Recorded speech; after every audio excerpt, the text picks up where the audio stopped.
So churches just have to have a welcoming party for the active shooter by having those people trained, mentally prepared, positioned, and when we study an enemy and we're trying to prepare to fight him, one of the things we try to look for is his weaknesses, and I consider stupidity a weakness.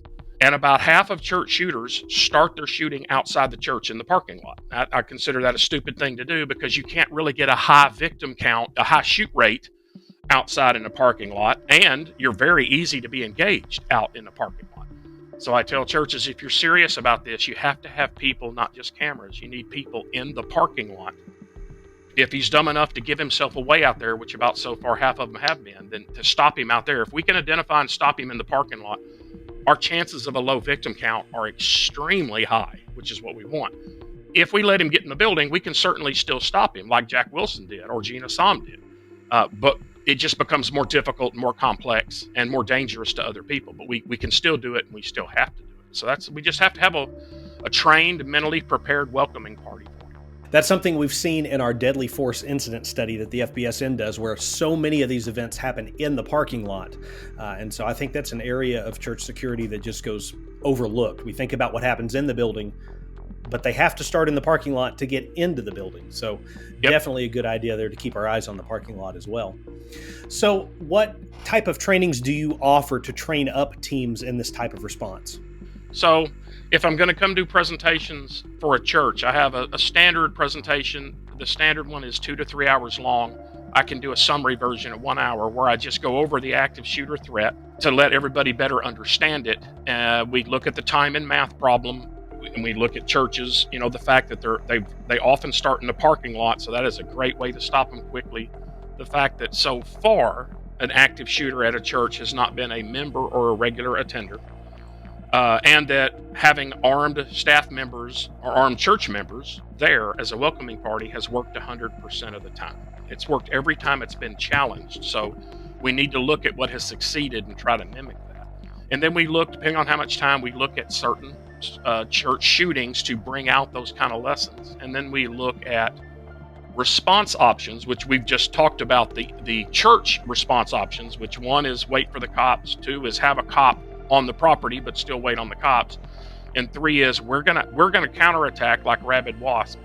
We, the church members, we have a plan in place. We're gonna counterattack and have this thing stopped and already be treating and prepping casualties before the first ambulance gets on our parking lot. So that's the organizational plan, but then individuals have to have plans, and that's obviously if you're a member or an attender or a staff member at a church, you have to have an individual plan. But you may be like Pastor David George, have left church after the service and be at Walmart. So you have to have an individual plan while you're at church, but you also have to have an individual plan no matter where you are, because these things can crop up anywhere.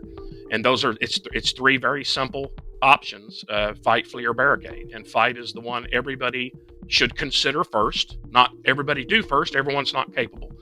But everyone should consider fight first. Organizations such as churches should encourage everybody to consider fight first. So your first choice to consider is fight. If you can't or won't do that, then you're only left with one other choice, and that's to flee. So either go find evil and kill it, or get away from evil. Very, very easy choices, opposite directions. Do so. The quicker someone stops him. Again, churches, even small churches, have 50 people inside of them. So out of 50 people randomly, there are 1, 2, or 3, I guarantee you, that are mentally and physically capable of fighting. So everybody doesn't have to fight, but somebody has to. The active shooter intentionally attacks a crowded place. So there will be 1 or more people there, and that's all we needed was Jack Wilson. All we needed was Gina Som. All we needed was Stephen Williford, Eli Dickin, Officer Greg Stevens. All we need is 1 or 2 people, and that'll get the job done. Don't forget to like, share, and subscribe to receive all of the great content from the Faith-Based Security Network. Now back to our video. So you've mentioned several of these people now, Pastor David George and Jack Wilson and Stephen Williford. You've mentioned these guys, and I understand that they're going to be coming to an event that you're hosting pretty soon. Is that correct? Yeah, because I've been doing this, traveling around, giving presentations, and I speak at a lot of conferences. At these conferences, I have had the unbelievable privilege of meeting a lot of these heroes. And kind of what I see they have in common is they're very ordinary people. They just walk up and talk to you. They're just ordinary people like you and me, but they found themselves in extraordinary circumstances that they weren't predicting. And they did the right thing. They saved many lives by acting bravely. It's just incredible that, and just hearing one of them tell their story, from before it happened, working up to it, and the aftermath, is absolutely incredible. And I've heard many of them many times, and I've become friends with some of them. And I thought, what I've never seen is several of them together to tell all their stories.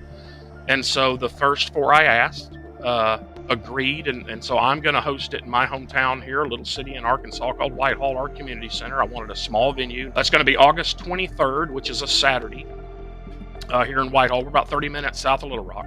And so I've got Jack Wilson, who we mentioned, who when a guy pulled a shotgun out in his church right after communion, in his service, he drew his pistol and shot the guy 2.3 seconds after he started shooting. And so the active shooter only got 2 people because Jack ended him that quickly. And then the other one at a church is Stephen Williford, which most people, at least that's going to hear this broadcast, have probably at least heard about Sutherland Springs. And he did not go. This is also an attack on a church, and it did start in the parking lot. But Stephen didn't go to that church. He lived a couple of houses down, was woken up out of a nap by his daughter, got up, got a gun, ran down to the church, and shot the guy and stopped the attack there. He'll be here. Pastor David George, who I just was at a conference in Olympia, Washington, less than a month ago, I think now. Saw him again. He's actually come down and taken my active shooter instructor class down here a couple of years ago. He finished giving his Father's Day sermon as the preacher of a small church and then went to Walmart. And at Walmart, an active shooter shows up and attacks, and David, reluctantly, but only because his family was there and he didn't know where they were, and act really to protect his family, drew his pistol in the Walmart parking lot and shot and killed that active shooter. And then Officer Greg Stevens was a 59-year-old police officer from Garland, Texas. And up until about 2 years before this event, he had pretty much his entire 35 plus years as a cop had been in motorcycle traffic enforcement. So he wasn't a SWAT operator or any kind of big tactical guy. And he was with a lot of other cops serving security at this large public event in Garland, Texas, when 2 active shooters who drove over 1,000 miles to get there got out of their car with rifles, both of them wearing body armor. And a 59-year-old motorcycle cop drew his pistol and advanced on 2 guys with body armor and rifle and shot them both down and killed them both. And so Greg there is the only one that's not church related of the 4 that's going to be here. But I have heard them all tell their story multiple times. And I will tell you, all 4 will tell you that God was with them. Stephen Williford says, I was unbelievably scared out of my mind, but at the same time, I was calm. And he attributes that to God's hand on his shoulder, allowing him to do what needed to be done. Jack Wilson said, I did a 14-yard headshot on a guy that was moving. And he said, I train a lot with guns. I'm pretty good with guns, but I got to believe I was holding that gun, but I got to believe God was helping me do what I did. So all 4 will tell you that God was a part of that and God helped them through it. So very inspirational from those guys. So I can't wait to have that in August. We've already sold 1/3 of our tickets and we're 8 months out. So how do people find tickets for that event? It's on Eventbrite. I'm selling tickets through Eventbrite, and through December 31st, through the end of this year, they can get a cheaper price through early bird tickets.